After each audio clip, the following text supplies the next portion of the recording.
In this video, we're going to talk about joints. Joints can be used to simulate or model simple movements in different kinds of ways. In this video, I'll cover in particular revolute joints, but there are different types of joints. I'll talk about that in a bit. Anytime I've made a part move in another VEX tutorial video that rotates or something like that, that has been with joints. Before we jump into this, I will point out that this file was CAD using the extrusion method. That's why there's no sketch points on the surface of any of these C channels. And I will note that it's just personally the way I like to CAD. It's what I'm more used to because it's more similar to FRC CADing, which is I also do FRC robotics. And has some advantages as detailed in extrusion video. If you haven't watched that video yet, you should go check it out. Now, note if I try to use the plugin on these parts, I'm going to throw some giant error message, and that's because this plugin is not compatible with the V1 library parts, and so don't try to use it on these parts. It's just not designed to do that. Okay. So now back to joints. When using joints, there's a certain way you should structure your file for good CAD practice.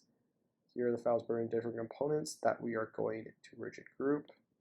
So I'll right click, rigid group. Okay, that.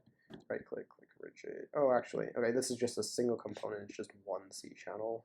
And we're going to right click and click rigid group. Okay, I'm just demoing that. You need a rigid group all the different parts that are later on we're gonna have them move, sort of. Okay, and so why was the file broken up in this specific way? Well, joints have different types. Okay,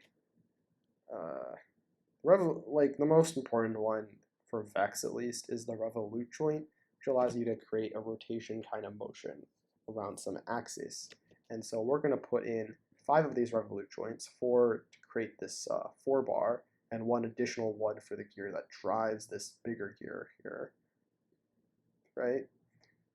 But I will shortly go through the other joint types. There is the rigid group, the rigid joint. This kind of creates like a rigid group between 2 pieces. Actually, one of the first VEX CAD tutorial I ever watched, I didn't have a CAD mentor really,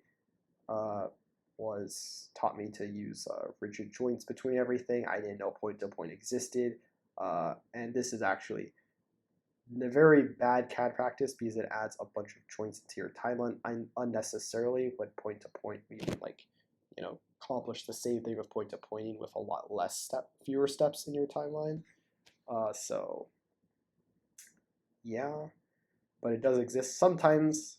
Maybe, I don't know, maybe you just need to create a rigid group between 2 things, then yeah, sure. Creating a rigid joint is like the same thing. I guess it doesn't really matter in that case.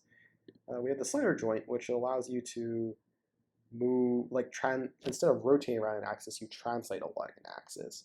And cylindrical and pin slot are like combinations of both the slider and revolute in different kinds of ways.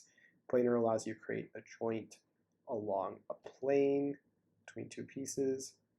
Ball joint, it's really complicated, and as far as I know, no one uses it. And yeah, so looking at this file, we have the different components meet at different points. So this claw mount meets with arm 1, right? We click on 2 components over here. So we're going to later be putting a revolute joint there, and it also meets with arm 2 over here. So we're going to be putting a revolute joint there later, right? Something I will point out is that when you import a VEX V5 motor from the V3 library, V1 library doesn't have this. I decided to take the motor from the V3 library for this specific reason. Is that, where is it? Oh, sorry, it's in structure. I'm blind. When you import the V5 motor, it will actually come with 2 parts. It will come with the motor box, and it will come with the axle. So usually the axle is here, right? And in this case, the only way to actually, move around the component is to drag it out of this component and put it into the other one. But this grows your timeline. This grows your timeline, right? And I just undid the action I just now did. So I'm going to delete these two futures in the timeline to reduce the length of it, because that's just not, it's unnecessary, right? And so now I'm teaching you something that I consider a bit dangerous, because what some people will now do is they'll accidentally, import a piece in a joint lesson over here. But then they've learned they can drag and drop it in a structure, and so they'll do that. And then you'll now have a symbol for moving components around in your browser in your timeline.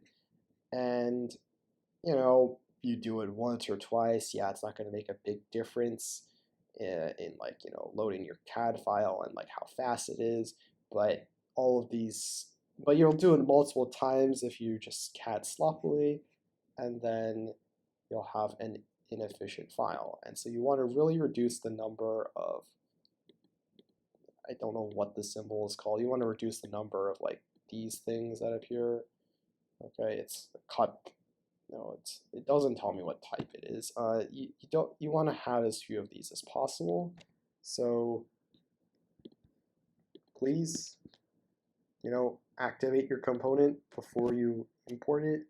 And make sure you're importing the component into the component you want it to be imported into. Okay, don't just import it into your general file and then afterward drag it into the correct component. This lengthens your timeline and slows down your file. Just had to stress that.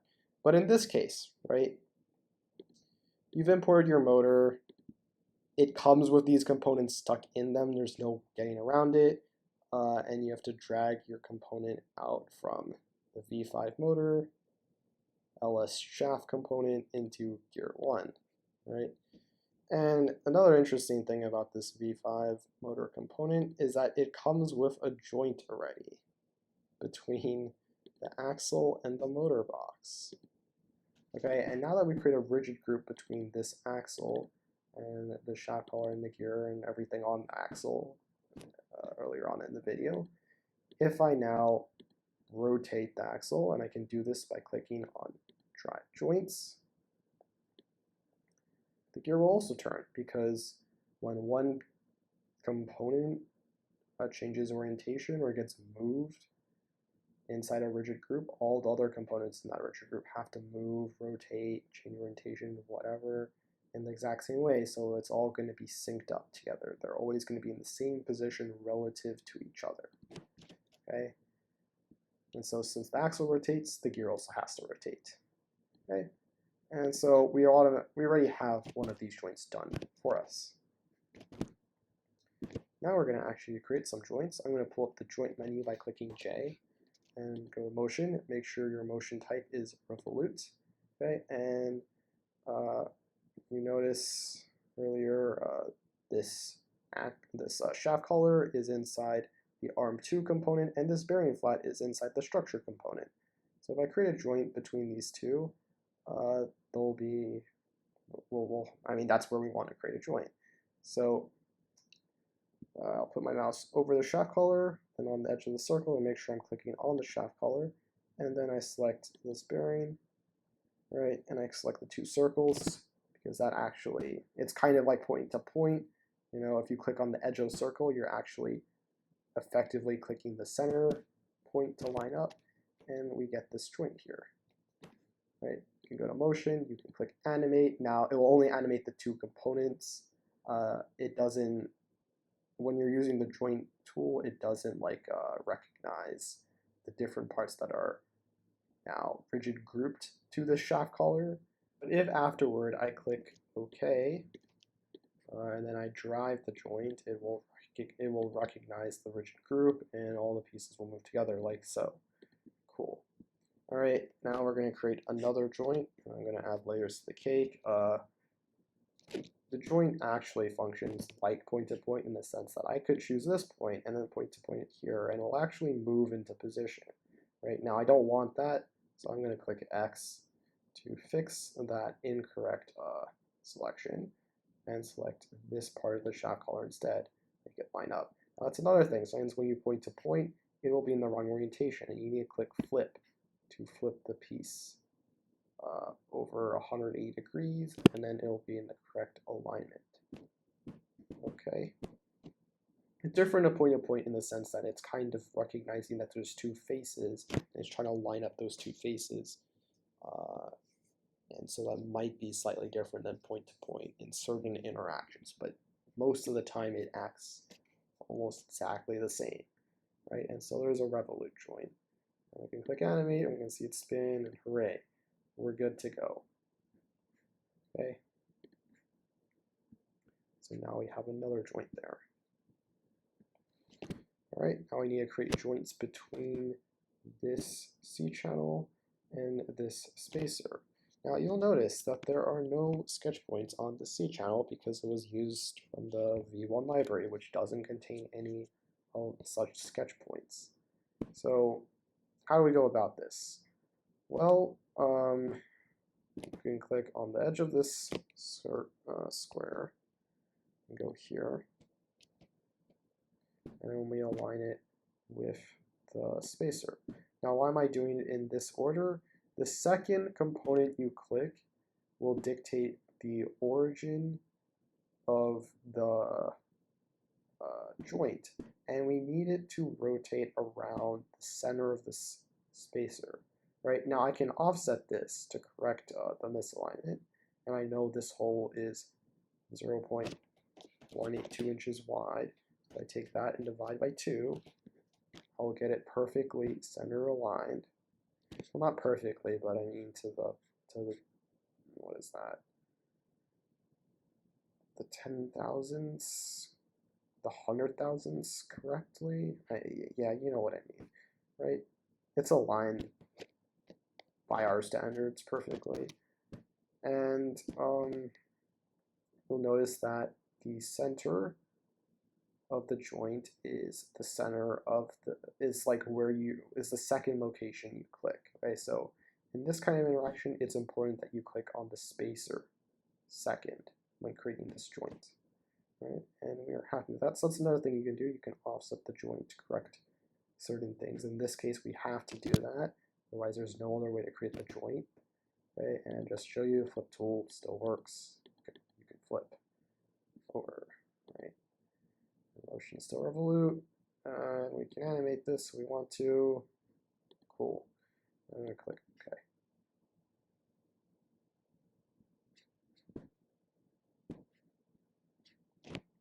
All right. Now, for this final joint, I could do the same thing and use a joint and just put this together, right? But I'm going to teach you another type of joint.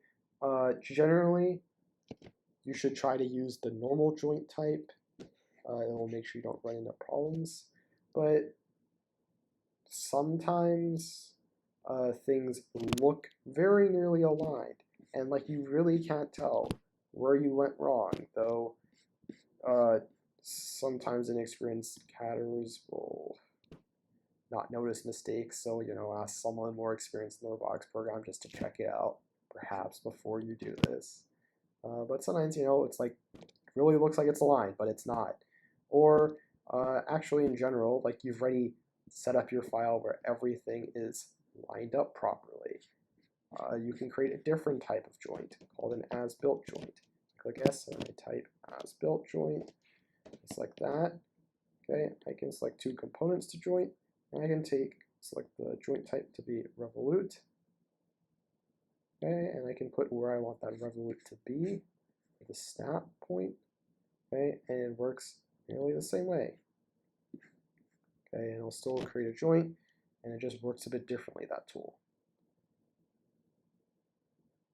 Okay, the joint tool will actually let you move two pieces together. The as-built joint creates a joint between two pieces as they are in the current orientation and position as they are right now. Okay, so now we've got our 5 joints, and Fusion 360 is a bit smart, so if I actually drive this joint, it can calculate things. If I now offset this angle, it will realize that the other joints have to adjust themselves to make this still work. right? We've made these revolute joints so they can't like slide around. They're not a kind of planar or a linear joint of some sort. So they will adjust their angle accordingly to make this work properly, right? So, okay, that's a simple setup. Now, let's make this also work with the gear down here. How can we do that? There's another joint tool called a motion link. Okay, and we're going to select these two joints. Okay, these two joints should actually spin reverse. And if we do some gear ratio calculations, we know that every time the first joint I clicked on makes one rotation, the second joint should make 7 times that. And just do times 7. And you will see that it lines up. Right, I did this calculation knowing that this is a 7-to-1 gear ratio. Right, you can do the math to figure out, given one rotation of one gear, how many rotations should the other gear be, and then convert that into an angle in degrees, and then 360 will be able to deal with that. Right? So now, if I drive this joint down here, it will spin this gear, and due to the motion link, it will also spin the arm up there. And conversely, if I decide to drive it from this joint, it will also move the little gear down there. Okay, it's all synced up now. Okay, so, motion links let you connect two different, in this case, revolute joints, and you can actually use them to make the gear ratios look nice and have the gears actually turn at the correct rates relative to each other. If you create 4 joints like this in a kind of parallelogram that's intentionally going to, go from rectangle to, what is this, it's not a diamond, just a parallelogram. Yeah, like a parallelogram that's going to change shape. Fusion 360 is pretty smart. It will do the calculations and make that work. Okay, there's one final kind of motion tool I'm going to talk about called click S, motion study. Okay, it's a bit different. You can select a joint to animate like this one, and you can set certain things like I want this to turn to, I don't know, 20 degrees, and we can play around this for step 20, right? And you can make it repeat indefinitely. And so you can see that. We can make it go back and forth. And you can just have it translate. Okay, with back and forth is more interesting. Okay, and so this is a fun tool to just let it, cycle through some kind of animation instead of having you manually, pull around the spin wheel for driving a joint. Okay, and that is the joint lesson.